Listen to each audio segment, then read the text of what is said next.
होकर वो ज़माने में मुअज़्ज़ज़ थे मुसलमान होकर, हम ज़लील व ख़ार हुए तारीख़ कुरान होकर।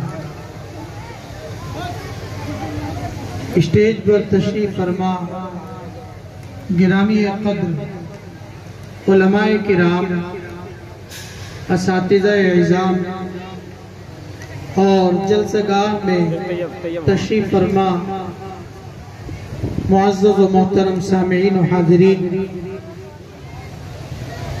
पसे पर्दा जलसे को सुन रही ख़वातीन इस्लाम, आपका ये जलसा बहुत देर से चल रहा है, बहुत से बयानात हो चुके हैं।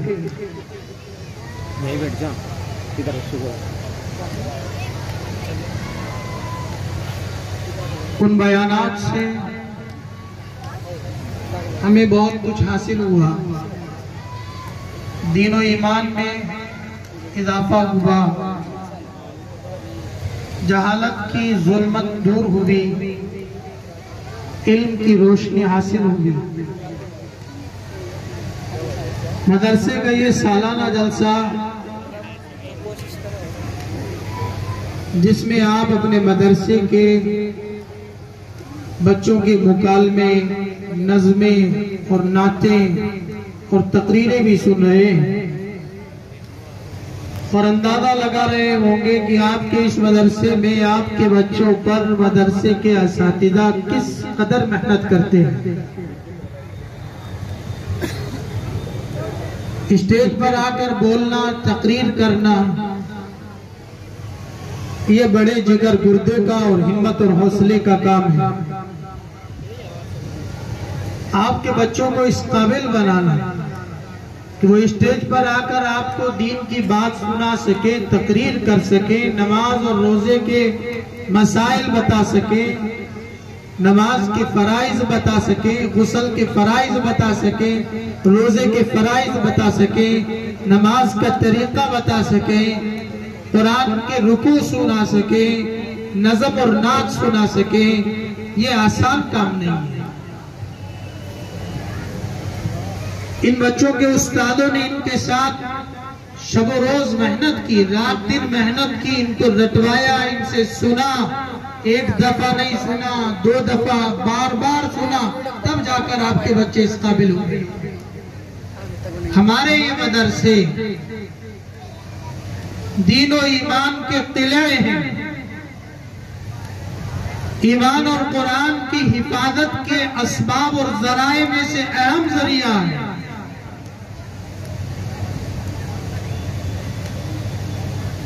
कुरान करीम की इशाअत का अहम तरीन जरिया है। कुरान करीम जो मुसलमानों के लिए सबसे मुकद्दस, सबसे बड़ी, सबसे अजीम तर किताब है,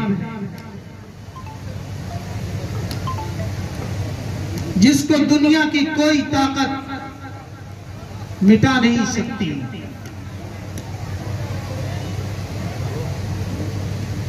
मुसलमान अपनी कमजोरियों की वजह से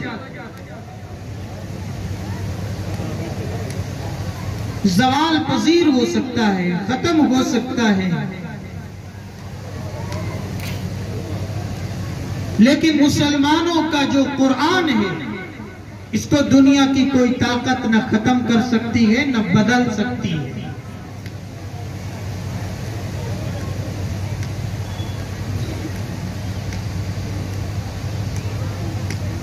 क्योंकि अल्लाह सुब्हानहू व तआला ने खुद इसकी हिफाजत का वादा किया है।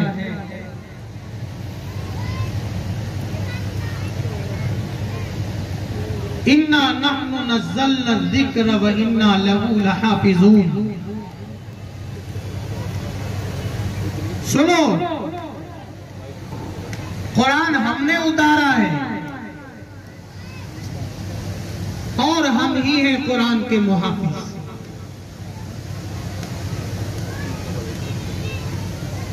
कुरान हमने उतारा है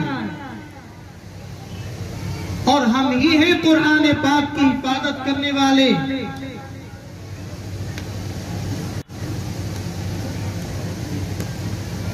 दुनिया की बड़ी बड़ी ताकतें और उनका कर्रो फर खत्म हो गया।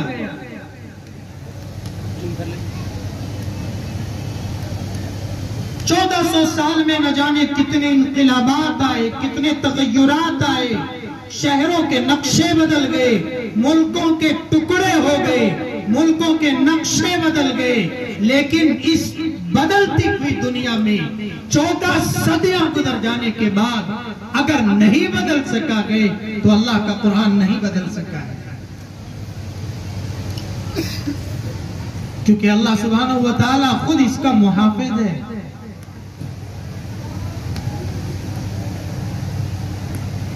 फानूस बन के जिसकी हिफाजत हवा करे, वो शमा क्या बुझे जिसे रोशन खुदा करे।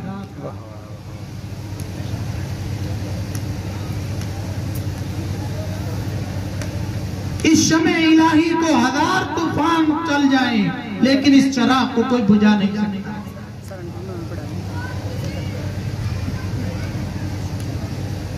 नबी पाक सल्लल्लाहु अलैहि वसल्लम इस दुनिया में तशरीफ लाए तो आपकी जिंदगी का अजीम तरीन मकसद इस कुरान पाक को उम्मत तक पहुंचाना था, इसके अल्फाज को पहुंचाना था और इसके मतलब को बताना था, इसकी तफसीर करना था, इसकी तशरीह करना था। रसूल पाक सल्लल्लाहु अलैहि वसल्लम की 40 साल के बाद 23 साल जिंदगी जो नबुव्वत की जिंदगी है, वो सारी की सारी कुरान पाक की तबलीग में, कुरान पाक की तफसीर में, कुरान पाक पर अमल करने में, कुरान को फैलाने में गुजरी।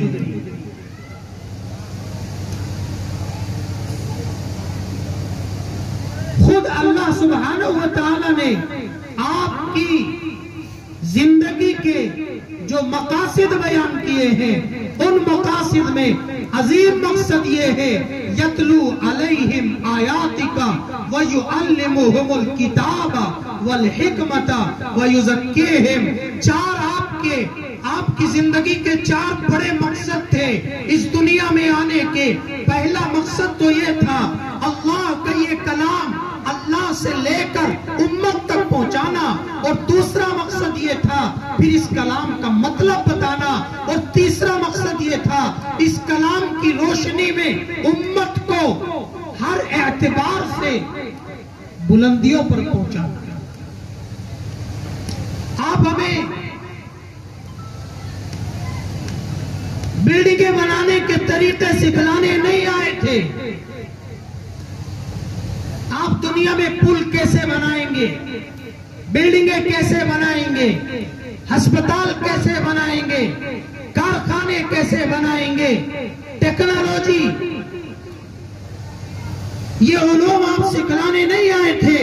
आपकी जिंदगी का मकसद एक इंसान को इंसान बनाना था कि इंसान कैसे बनता है, इंसान कहां से आया है, कहां जाएगा, कहां से आया है, कहां जाएगा, और इस दुनिया के अंदर कैसे रहेगा। यह आप सल्लल्लाहु अलैहि वसल्लम की जिंदगी का मकसद था।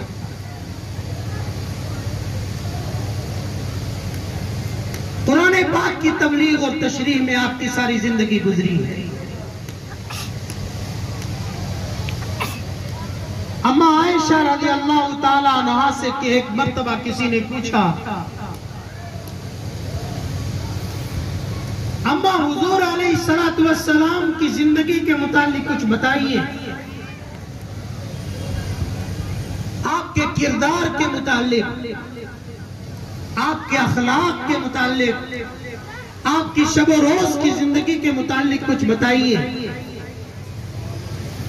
सबसे करीब से आप अलैहिस्सलातु वस्सलाम को जिसने देखा वो या तो सैयदना अबू बकर सिद्दीक रज़ियल्लाहु ताला अन्हु गए, या फिर सैयदना अबू बकर सिद्दीक की लख्त जिगर अम्मा आयशा है। इन दोनों लोगों ने आपको सबसे करीब से देखा है, आपकी जिंदगी को सबसे करीब से पढ़ा है। घर से बाहर की जिंदगी सबसे ज्यादा सैयदना अबू बकर सिद्दीक ने देखी है, और घर के अंदर की जिंदगी सबसे ज्यादा अम्मा आयशा ने देखी। अम्मा आयशा से पूछा, बताओ हुजूर अलैहिस्सलातु वस्सलाम के अखलाक और किरदार के मुतालिक कुछ बताओ। बड़ा खूबसूरत जवाब दिया। फरमाया, तुम कुरान पाक नहीं पढ़ते? काना खुलुकुहु अल-कुरआन, ये अल्लाह का कुरान नबी करीम सल्लल्लाहु अलैहि वसल्लम की सीरत और किरदार पर मुश्तमिल गए। नबी करीम सल्लल्लाहु अलैहि वसल्लम सारा का सारा चलता फिरता कुरान थे। आप कुरान ही को समझाने और पढ़ाने के लिए दुनिया में आए थे। कुरान अगर काल है तो नबी हाल है। कुरान अगर रोशनी है तो नबी उस रोशनी को फैलाने वाला है। कुरान हिदायत है, नबी उसका हादी है। कुरान करीम अगर अल्फाज है और इल्म है तो नबी करीम सल्लल्लाहु अलैहि वसल्लम उसका अमल है। कुरान पाक इतनी अजीम चीज है। इसीलिए मैं कहा करता हूं, आपके ये मदरसे, ये मकातिब और इन मदरसों में पढ़ाने वाले मौलाना और हाफिज साहब और कारी साहब वो काम कर रहे हैं जो काम रसूल करीम सल्लल्लाहु अलैहि वसल्लम ने 23 साल तक किया। कुरान पढ़ना, कुरान पढ़ाना, कुरान सिखाना।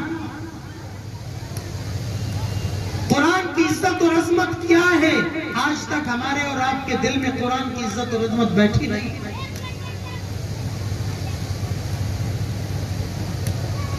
दिल्ली के चांदनी चौक के पास एक ईसाई पादरी लोगों के मजमे को इकट्ठा करके शोर मचा रहा है कि तुम अपना कुरान लेकर आओ, मैं अपनी बाइबल लेकर आता हूँ, और इस जलती हुई आग के अंदर तुम अपना कुरान फेंको और मैं अपनी बाइबल फेंकता हूँ। जिसकी किताब जल जाएगी वो बातिल और गलत है, और जिसकी किताब सलामत रहेगी वो सच्चा और बरहक है। शाह अब्दुल अजीज मुहद्दिस देहलवी रहमतुल्लाह अलैह किसी ने जाकर खबर की कि चांदनी चौक में एक पादरी ने मजमा लगाकर शोर मचाया हुआ है, मुसलमानों को ललकार रहा है, मुसलमानों को चैलेंज कर रहा है। शाह साहब कुरान पाक का नुस्खा उठा कर लाए, सीने से लगा कर लाए, और आने के बाद उस ईसाई पादरी को कहा, ओ बेगैरत, अपने मजहब की किताब को आग में डालना ये बेगैरती की बात है, ये अपने मजहब की किताब की तौहीन है। तू अपने सीने से अपनी बाइबल लगा, मैं अपने सीने से अपना कुरान लगाता हूँ, दोनों आग में छलांग लगाते गए। जो सलामत रहेगा वो हक पर होगा और जो जल जाएगा वो बातिल। ये थे कुरान वाले, ये थे कुरान से मोहब्बत करने वाले। अब उसने कुरान ही पे तो मसाला लगाया हुआ था जो आग का असर ना करे, अपने ऊपर तो उसने मसाला नहीं लगाया हुआ था। कुरान की इज्जत और अजमत को हमने समझा नहीं, कुरान पढ़ाने वालों को समझा नहीं। ये छोटे छोटे मदरसे जिंदा हैं तो आपकी नस्लों में दीन और कुरान और ईमान जिंदा है। इनको हिंदुस्तान के नक्शे से गायब करके देखो, 50 साल के बाद आप अपनी नस्लों में कुरान को नहीं पा सकोगे, ईमान को नहीं पा सकोगे। कुरान दुनिया ही के मुताल्लिक नहीं बताता, कुरान इलाहियात का फलसफा बताता है, कुरान फिलॉसफी सिखाता है। कुरान मरने के बाद की जो एक दुनिया है उस दुनिया के मुताल्लिक बताता है, सिर्फ दुनिया ही के मुताल्लिक नहीं बताता, दुनिया के बाद की जिंदगी के मुताल्लिक भी बताता है।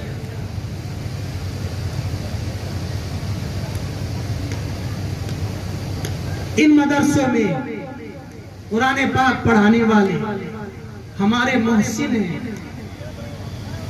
हमारे ऊपर उनका एहसान है।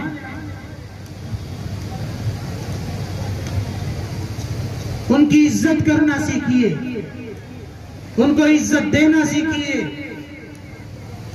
इन मदरसों को चलाना सीखिए, इन मदरसों को इज्जत देना सीखिए।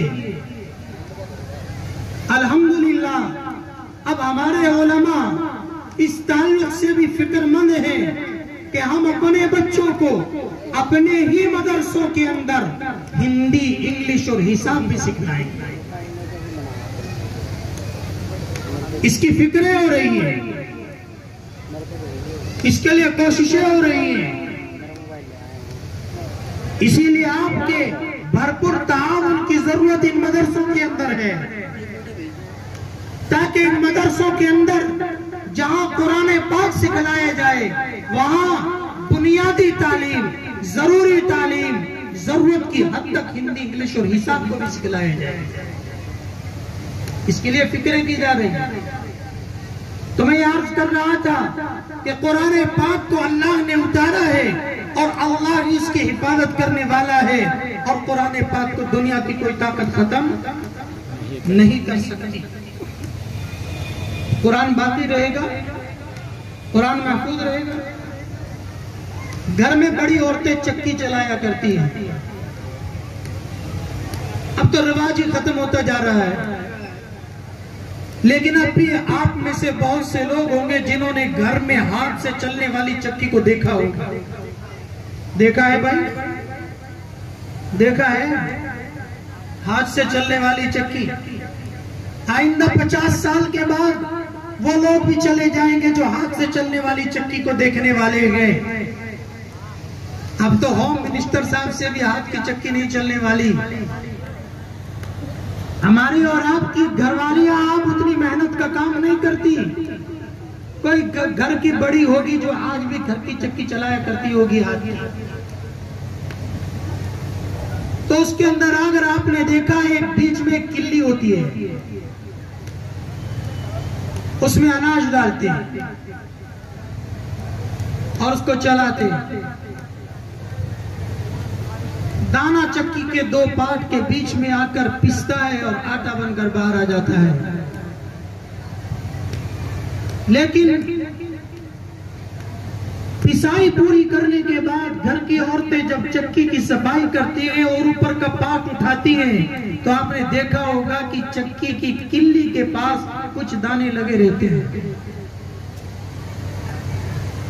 मनो अनाज पिस गया, लेकिन वो चंद दाने जो चक्की की उस किल्ली के साथ चिपट गए वो पिस नहीं पाते, क्योंकि उन्होंने चक्की की उस किल्ली को मजबूती से थाम लिया। मुझे कहने दीजिए, आज हालात की जो चक्की चल रही है,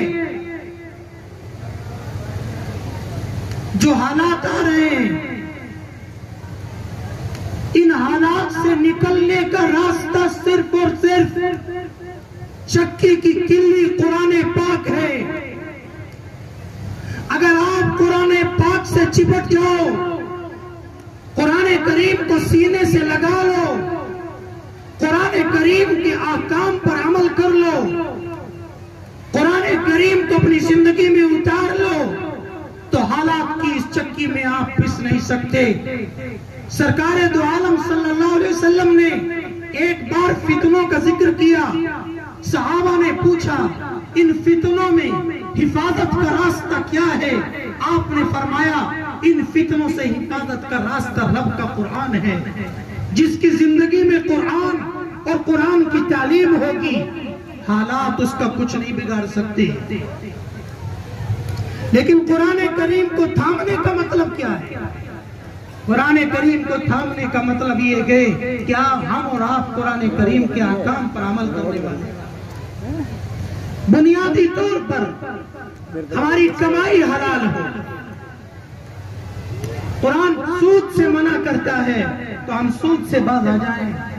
कुरान झूठ बोलने से मना करता है, हम झूठ बोलने से बाज आ जाएं। कुरान आपस के अंदर इफ्तिराक से, इख्तिलाफ से, इंतिशार से, झगड़ों से, पार्टीबाजी से मना करता है। इत्तिहाद की तालीम देता है, इत्तिफाक की तालीम देता है। आप कुरान की इस तालीम पर अमल करो, पार्टीबाजी को खत्म करो, आपस के झगड़ों को खत्म करो, इख्तिलाफात को खत्म करो। आज इस कदर इख्तिलाफात हमारी कौम के अंदर है कि हम अक्सरियत में होते हुए भी हमारे ऊपर दूसरे मुसल्लत हो जाते हैं। इतना इख्तिलाफ हमारे अंदर है, इतनी पार्टीबाजी हमारे अंदर है। भाई भाई को देखना पसंद नहीं करता, हद से ज्यादा हसद, हद से ज्यादा तकब्बुर और ताल्ली, हद से ज्यादा बड़प्पन, हद से ज्यादा इख्तिलाफ हमारे अंदर आ गया। मामलात हमारे खराब हैं, मामलात हमारे खराब हैं। आज जो हालात हमारे ऊपर आ रहे हैं, माफ कीजिए, आदमी बीमार दो तरह से होता है। कितनी तरह से बीमार होता है? कभी तो बीमार होता है वो बैरूनी असरात से, बाहर के असरात से। मसलन हवा लग गई, सख्त गर्मी की वजह से सख्त सर्दी लग गई, ठंडे गर्म में आ गया, एकदम गर्मी से बरसात के अंदर बारिश की बूंदों में भीग गया, तो बाहर के असरात से बीमार हो जाता है, अंदर का टेम्परेचर खराब हो जाता है, बुखार चढ़ जाता है। लेकिन ये बीमारी ज्यादा देर पर नहीं होती, बहुत जल्द चली जाती है। और दूसरा बीमार होता है आदमी अंदर के सिस्टम से। अंदर के सिस्टम में खराबी आ जाती है, लीवर खराब हो गया, लीवर पर वर्म आ गया, मैदे पर वर्म आ गया, पैनक्रियाज ने काम करना छोड़ दिया, या अंदर कोई फोड़ा हो गया, अंदर कोई फुंसी हो गई, कैंसर का फोड़ा हो गया। जो अंदर की बीमारी है वो जल्दी से नहीं जाती है, उसको दूर करने के लिए बड़ी मेहनत करनी पड़ती है। और अंदर की जो बीमारी होती है वो इंसान के जिस्म को खाती रहती है, खत्म कर देती है, खोखला कर देती है। बाहर से जो बीमारी लगती है जल्दी चली जाती है, लेकिन जो अंदर की बीमारी होती है वो इंसान को साथ लेके चली जाती है। आज जो हालात आ रहे हैं, कुछ हालात बाहरी हैं और कुछ हालात हमारे अंदरूनी हैं, हमारे अंदर से आ रहे हैं। अंदरूनी मसाइल हैं, अंदरूनी बीमारियां हैं, अंदरूनी गुनाह हैं। उन गुनाहों की वजह से आज हमारे ऊपर हालात आ रहे हैं। हमें उनकी इस्लाह करने की जरूरत है, उनके ताल्लुक से फिक्रमंद होने की जरूरत है। इन जलसों से यही चाहा जा रहा है कि इन जलसों में आकर हम अपनी इस्लाह के तई फिक्रमंद हो और अपनी इस्लाह की तदबीर करें और अपनी इस्लाह के ताल्लुक से फिक्र करें। अल्लाह ताला अमल की तौफीक नसीब फरमाए। मैं शुक्रिया अदा करता हूँ अपने अजीज शागिर्द और मुबारकबाद देता हूँ अपने अजीज शागिर्द मौलाना मोहम्मद मुस्तफा साहब को। इनकी मोहब्बतें मुझे यहाँ तक खींच कर लाई, वरना मैं आने की पोजीशन में नहीं था और ना ही मैं इस काबिल हूँ। मन आनम के मन दानम, अपनी हकीकत से खूब वाकिफ हूँ। आप देख रहे हैं गला भी साथ नहीं दे रहा है, लेकिन अल्लाह ताला इनको जज़ाए खैर अता फरमाए और इनके हुस्न ज़न को कबूल फरमाए। अल्लाह ताला इनके मदरसे को दिन दूनी रात चौगुनी तरक्की अता फरमाए और खूब हर तरह से खैर से माला माल फरमाए, शर से हिफाजत फरमाए। वाखिर दावाना अल्हम्दुलिल्लाहि रब्बिल आलमीन।